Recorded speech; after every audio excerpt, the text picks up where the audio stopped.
kita jadikan aku indah.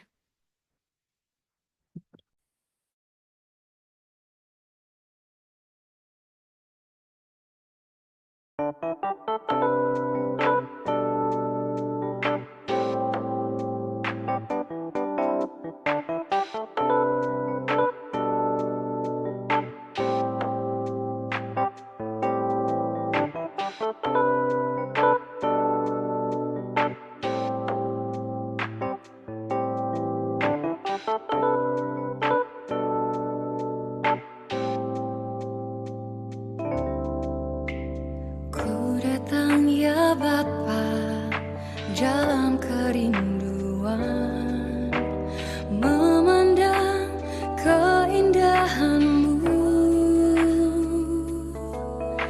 Ku berikan segalanya, semuanya yang ada. Ku ingin menyenangkan hati-Mu, oh Tuhan.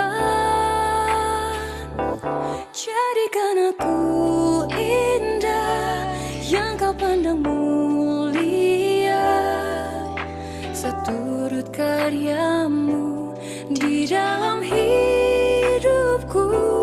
Ajarku berharap hanya kepada-Mu, taat dan setia kepada-Mu, Tuhan.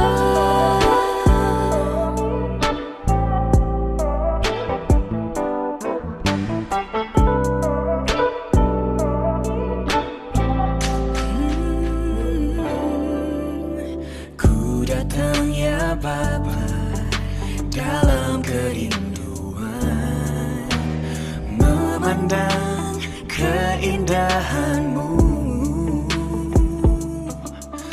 Ku berikan segalanya, semuanya yang ada. Ku ingin menyenangkan hati-Mu, oh Tuhan. Jadikan aku indah yang Kau pandang mulia, seturut karya-Mu di dalam hidupku. Ajarku berharap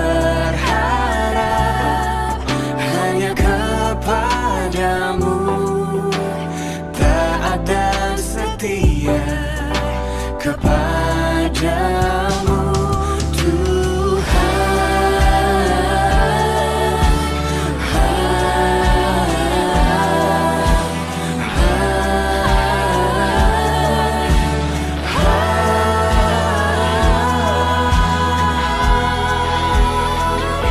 jadikan aku indah yang Kau pandang mulia, seturut karya-Mu di dalam hidupku. Ajarku berharap hanya kepada-Mu, taat dan setia, taat dan setia, taat dan setia kepada-Mu, Tuhan.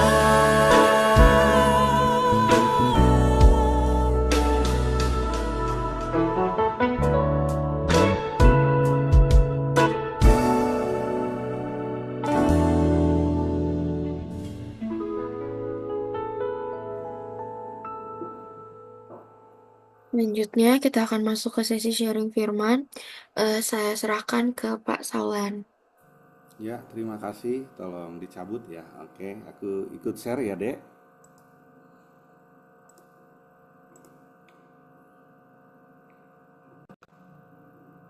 Udah kelihatan? Sudah, Pak. Oke, thank you. Ya, selamat pagi semua kawan-kawan, adik-adik yang sejahtera. Di pagi yang indah ini, di bulan-bulan Natal ini, kita bisa menghirup udara dan masih memiliki kesempatan. Tadi malam aku dapat WA dari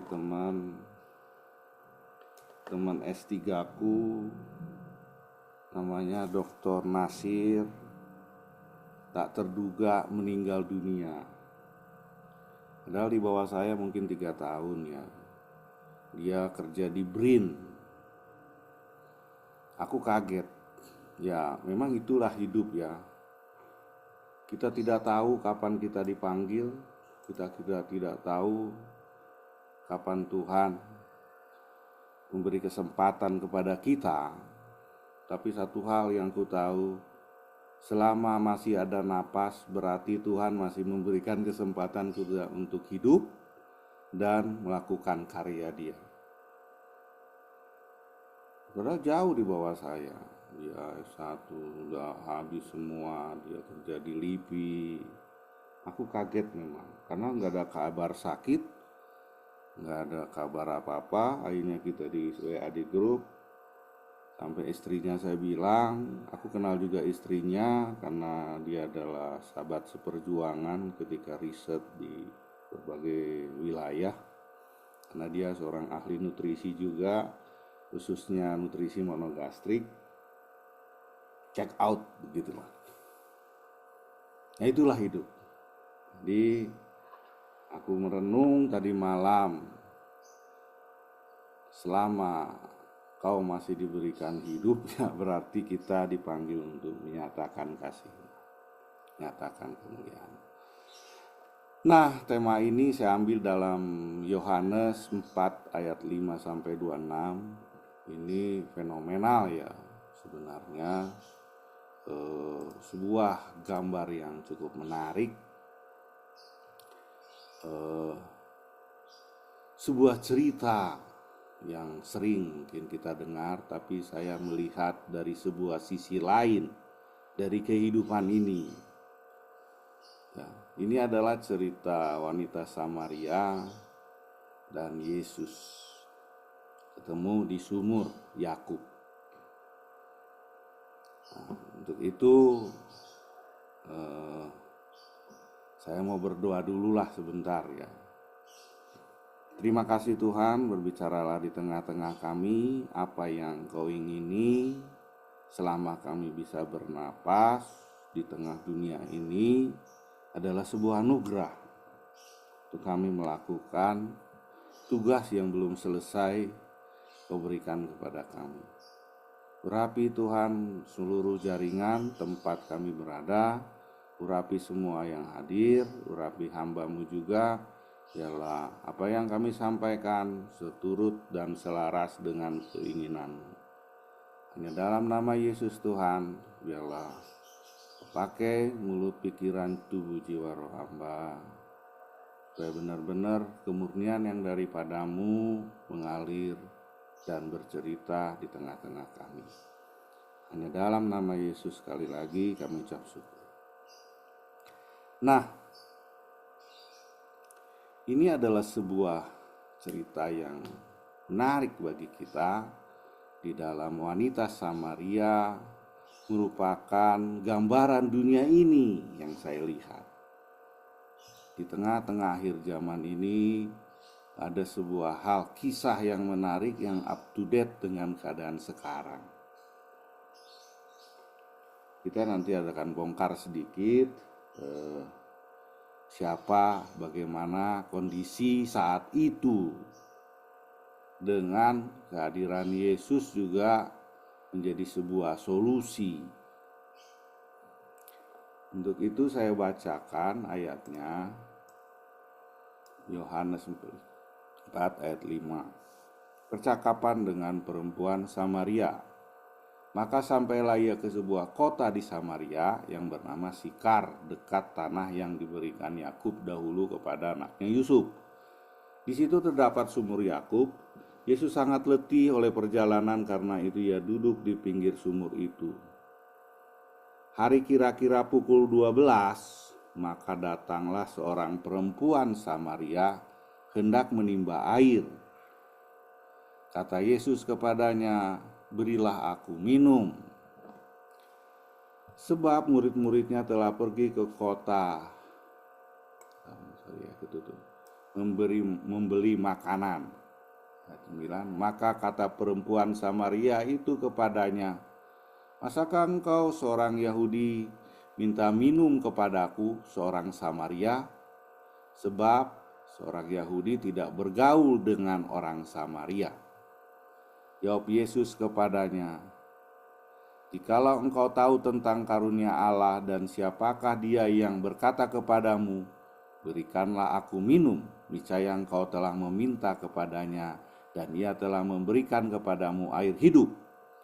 Kata perempuan itu kepadanya, Tuhan, engkau tidak punya timba dan sumur, ini amat dalam. Dari manakah engkau memperoleh air hidup itu? Adakah engkau lebih besar daripada bapa kami Yakub yang memberikan sumur ini kepada kami dan yang telah minum sendiri dari dalamnya, ia serta anak-anaknya dan ternaknya? Jawab Yesus kepadanya, barang siapa minum air ini,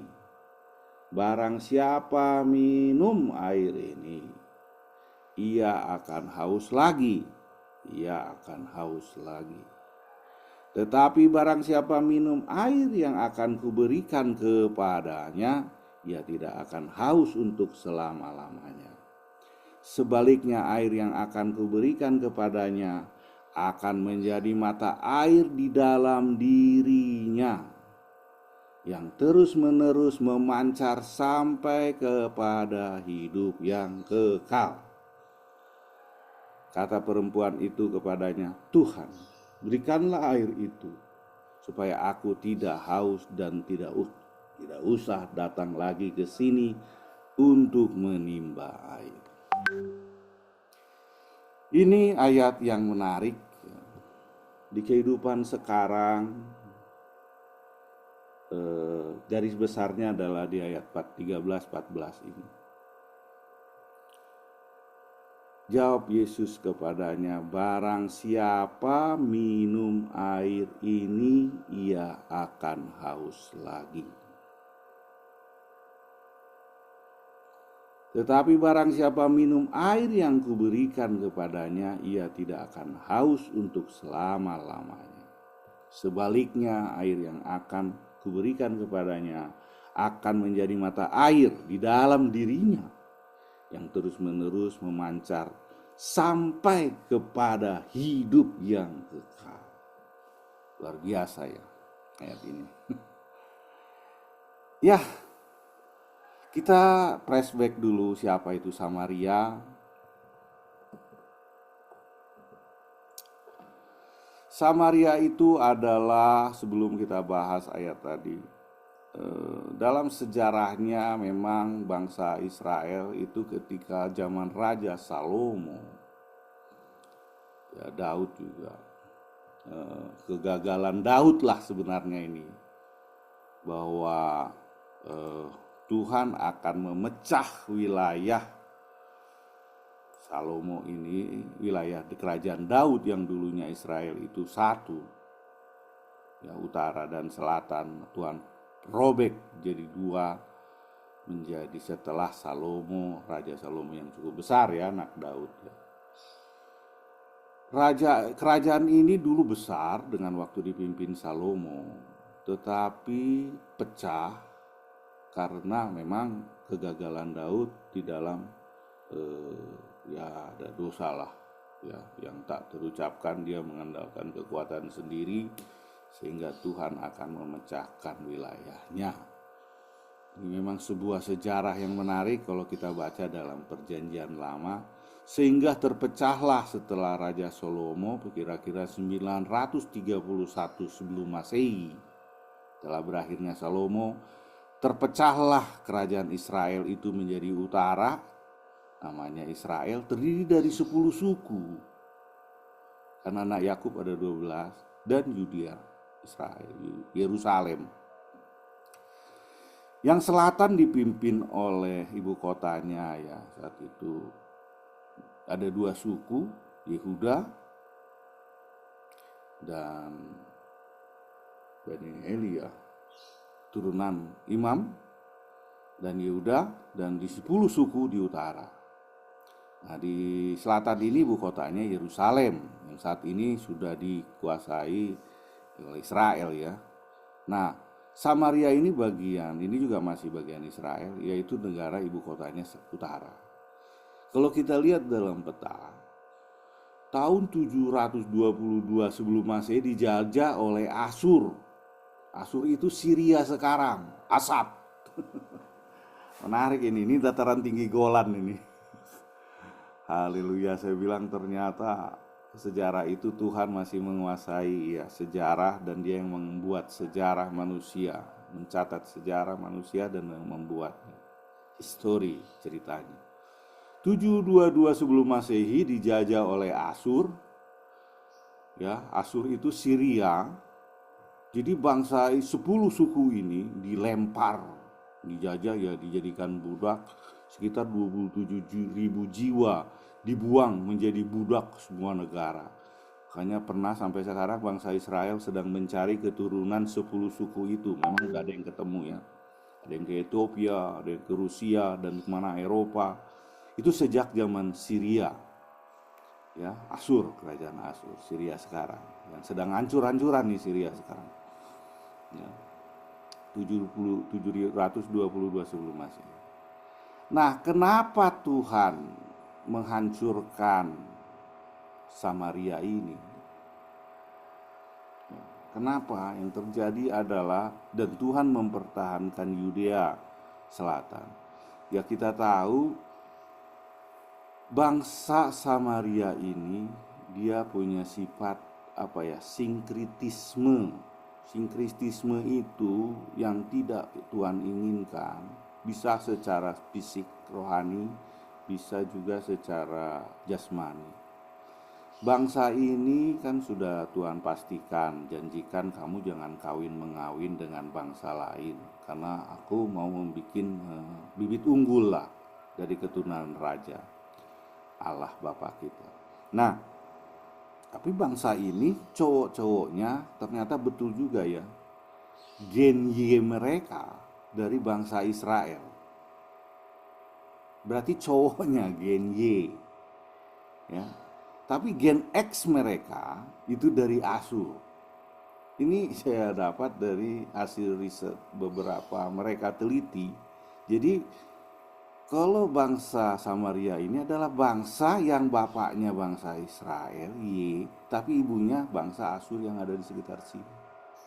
Jadi dia tidak menjaga kekudusan dan tidak menjaga hati keutamaan Kristus Tuhan yang dia janjikan ke mereka. Jadi bangsa ini adalah bangsa yang tidak menjaga adanya Tuhan satu-satunya. Bahkan bukan hanya perkawinan ya, genetik. Makanya wanita Samaria ini kita tahu mereka free. Dia kan punya suami lebih dari 4 ya, 3 atau 4 lah. Karena yang keempat katanya bukan suaminya, mungkin itu saudaranya atau bapaknya. Nah, jadi selain kebebasan itu, ternyata bangsa Samaria ini menyembah Tuhan dan menyembah dewa lain, secara fisik maupun secara rohani. Nah, inilah gambaran yang dunia ini saat ini ya, kita di tengah-tengah kita harus tetap menjaga kehidupan kita. Jangan sekali-kali menduakan Tuhan. Jangan sekali-kali kita menyembah dewa lain yang walaupun ya sengaja tidak sengaja, itu adalah kebencian di mata Tuhan. Kemarahan di mata Tuhan. Nah, akhirnya apa? Tetap Tuhan mengasihi mereka. Buktinya Yesus datang ke Samaria ini. Walaupun saat itu 700 tahun yang lalu mereka sudah lari daripada Tuhan. Sudah meninggalkan, bahkan sudah gak jelas keturunan apakah mereka itu Israel. Makanya bangsa Yehuda Selatan gak begitu suka ke bangsa utara ini. Karena sudah ada percampuran perkawinan dan pencampuran penyembahan. Dia tidak menyembah Tuhan dan tidak bulat lagi hatinya. Akhirnya apa? orang-orang yang mengalami ini akan mengalami krisis hidup, bangsa Samaria. Krisis hidup yang tidak jelas.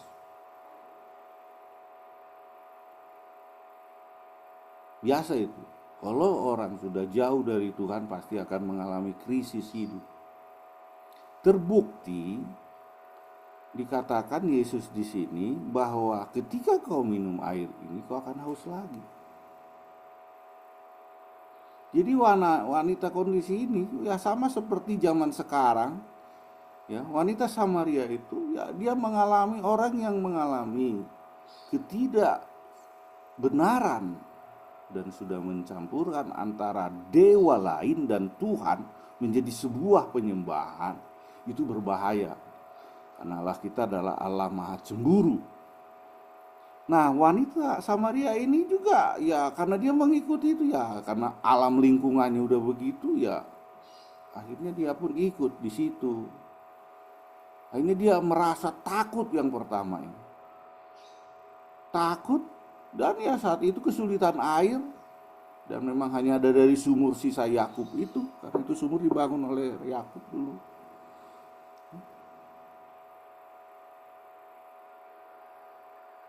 Dan mengalami sebuah tekanan emosi.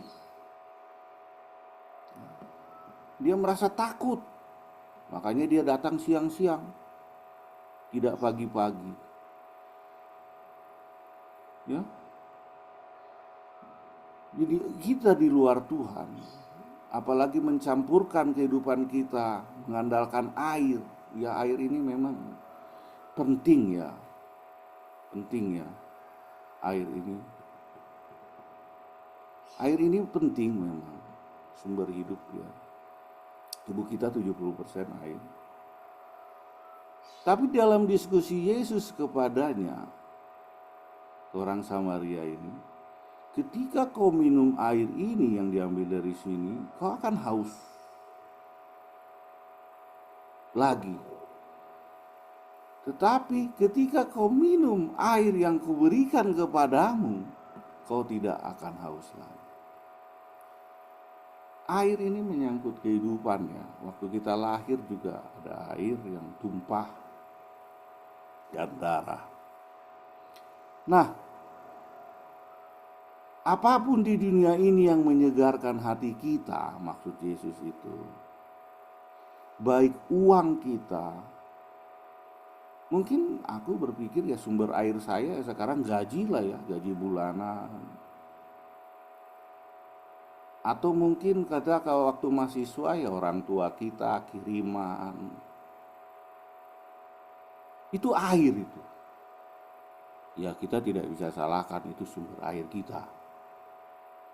Tapi ada air lain yang merupakan sumber yang tidak pernah habis. Bisa dalam arti fisik, bisa dalam arti rohani. Tidak satu orang pun yang dapat menambahkan kepada dirinya tanpa seizin Tuhan.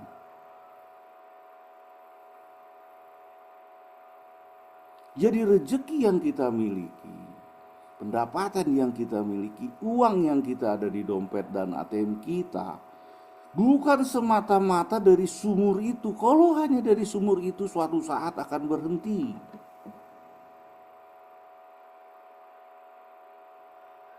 Suatu saat mungkin ada pensiunnya. Suatu saat mungkin sumber rezeki kita, usaha kita suatu bisa aja kering. Suatu saat bisa orang tua kita misalnya tidak mengirim. Tapi ingat, bukan hidup kita dari air itu. Tapi ada sumber air yang harus kita tetap pegang. Jangan seperti maksudnya seorang Samaria ini, bangsa Samaria ini, yang demi sesuatu dia menggantikan Allahnya, sinkritisme, dan menyembah dewa lain yang ada di dunia ini. Salah satunya ya dewa Mamon lah, dewa uang. Akhirnya menjadi toleransi bahwa dia percaya wanita Samaria ini bahwa ada Tuhan selain Yesus. ada sumber kebahagiaan selain Yesus.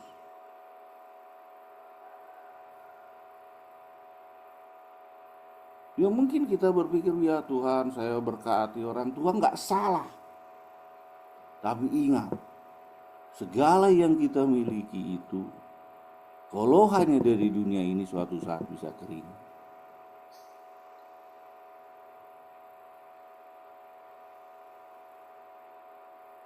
Tapi Yesus berkata di dalam yang menarik ayat ini, barang siapa minum air ini, air yang berasal dari dunia ini, ia akan haus lagi. Apapun, baik harta, baik mobil. Aku dulu awal-awal punya mobil senangnya itu 2 bulan, selebihnya itu biasa. Tidak memberikan kebahagiaan. Punya motor juga. Barang siapa minum air ini yang berasal dari dunia ini, ia akan haus lagi. Suatu saat bisa hilang. Pendapatan kita bisa naik turun. Keuangan kita bisa naik turun. Kiriman orang tua ya bisa aja. Tapi ingat, ada sumber lain maksudnya yang gak boleh kita gantikan. Yaitu barang siapa minum air yang akan kuberikan kepadanya, ia tidak akan haus untuk selama-lamanya. Yesus berkata di sini bahwa hidup kita itu harus total bergantung kepada Dia. Dialah sumber air yang sejati.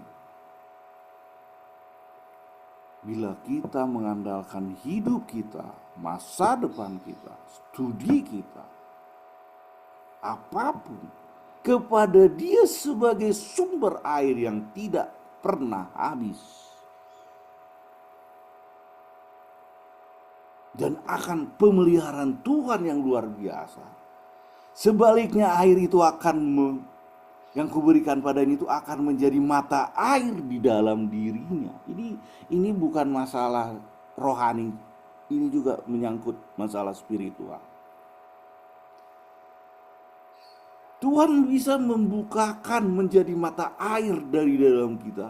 Apapun yang kita pegang, apapun yang kita kerjakan, kalau berasal dari Dia, itu akan menjadi mata air.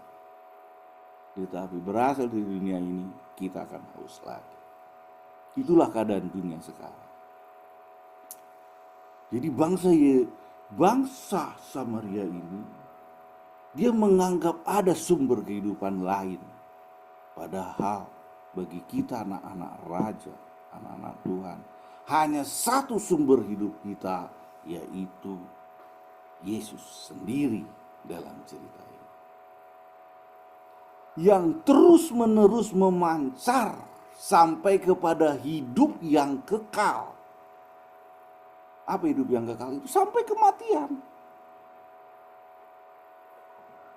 Jadi ada sebuah janji yang diberikan Tuhan ketika Dia menjadi inkarnasi kepada jadi manusia dari Natal yang kita rayakan. Ada hidup yang tidak diatur dunia ini. Ada sumber hidup yang dunia ini tidak bisa berikan. Seluruh kehidupan kita ada di tangan Dia sebagai pengatur, memberi mata air yang menjadi sumber sampai kita kehidupan yang akan datang. Bagi Samaria itu suatu hal yang menarik. Berikanlah air itu kepadaku. Dia masih mempunyai konsep bahwa dunia ini yang bisa memberikan dia itu. Hanya dunia ini. Karena dia hidup dalam lingkungan sinkritisme tadi, dewa lain, Allah dan dunia. Ya, berbaurlah kayak zaman sekarang, hedonisme. Tapi kehidupan sejati, kepuasan sejati, sampai kita hidup yang kekal nanti dipanggil Tuhan seperti kawanku tadi yang meninggal itu. Hanya satu. Yesuslah satu-satunya sumber air hidup kita. Sumber pekerjaan kita.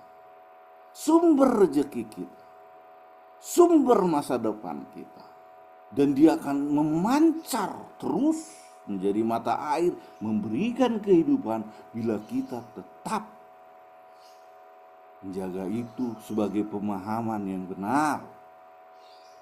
Bukan karir kita, enggak. Bukan jabatan kita. Atau pekerjaan saya sekarang. Bukan gelar kita. Aku udah habis sekolah. Udah gak ada lagi sekolah yang kujalani. Bukan itu. Tapi pemahaman Yesus di sini katakan, aku adalah air itu. Bila kau menempel pada pokok itu, bila kau tertanam, tercampur dengan pohon itu, tertanam dengan pohon itu, kau tidak akan mati selama-lamanya. Sampai kehidupan yang kekal ini janji Tuhan. Bumi ini tidak terjadi spontanitas. 500 perak, 5.000 perak pun yang ada di dalam rekening kita itu tidak satu pun bisa kita tambahkan tanpa seizin Tuhan.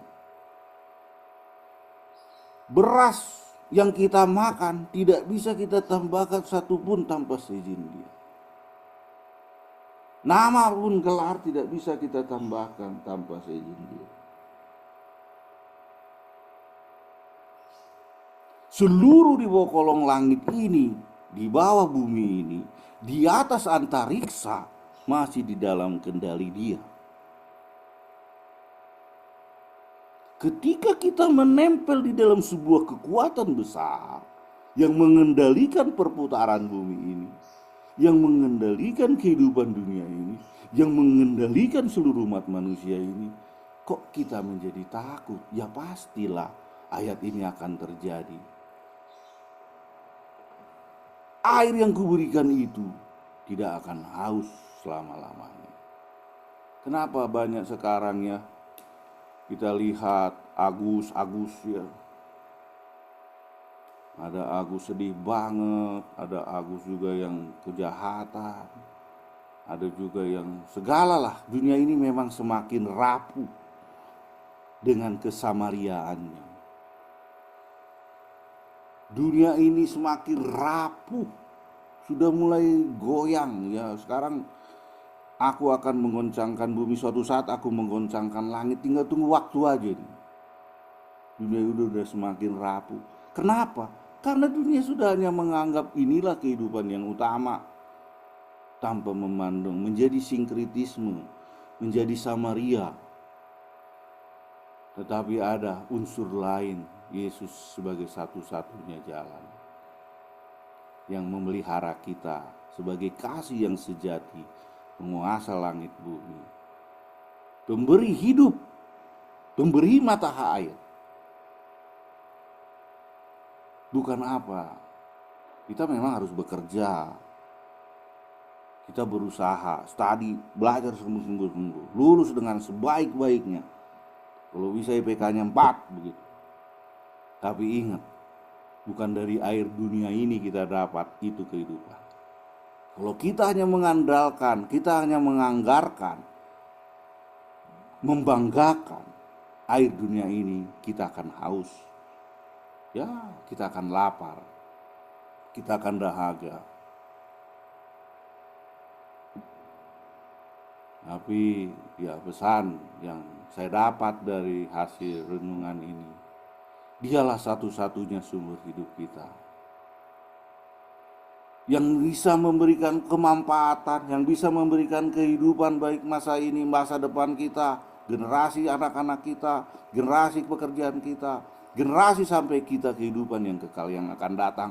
Dalam satu konteks, satu pemahaman, Dialah pemelihara kita.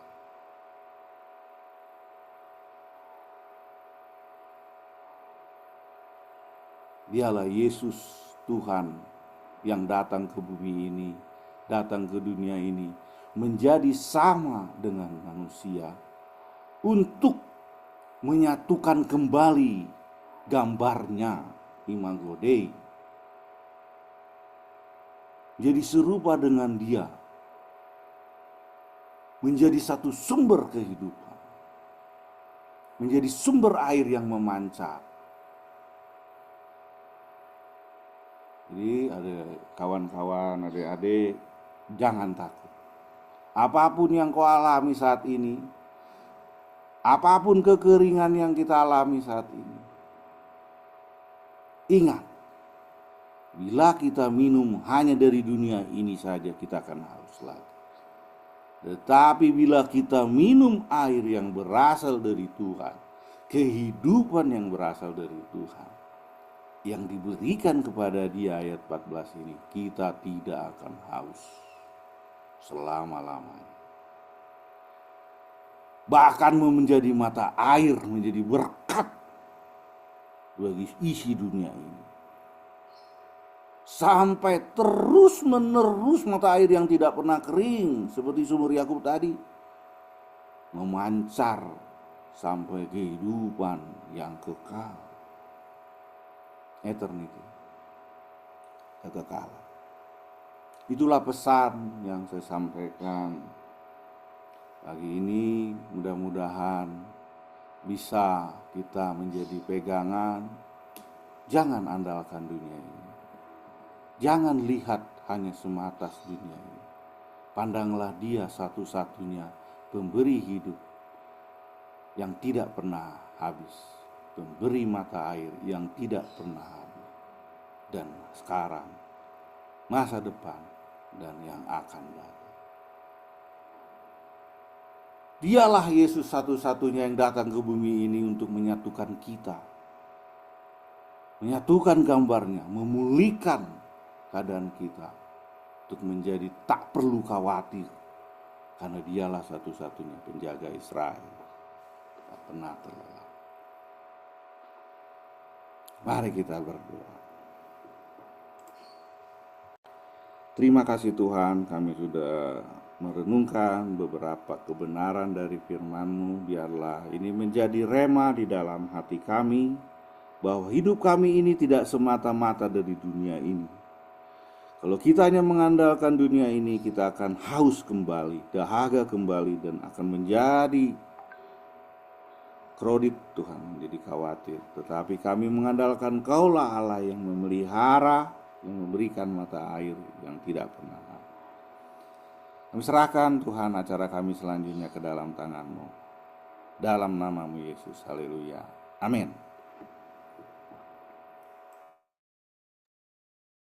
Puji Tuhan, terima kasih banyak Pak Salon buat firman-Nya yang sangat memberkati mengenai air kehidupan, yang mengingatkan kita kembali bahwa sumber air kehidupan yang sebenarnya adalah Tuhan Yesus, bukan hal-hal duniawi yang mungkin akan habis dan lenyap pada waktunya. Air dari Tuhan akan terus terpancar bagi setiap kita jika kita senantiasa datang, memandang dan meminta kepada Tuhan, bahkan sampai kepada kehidupan yang kekal. Selanjutnya kita akan mengumpulkan persembahan kita sambil menyanyikan pujian Kaulah Kuatku.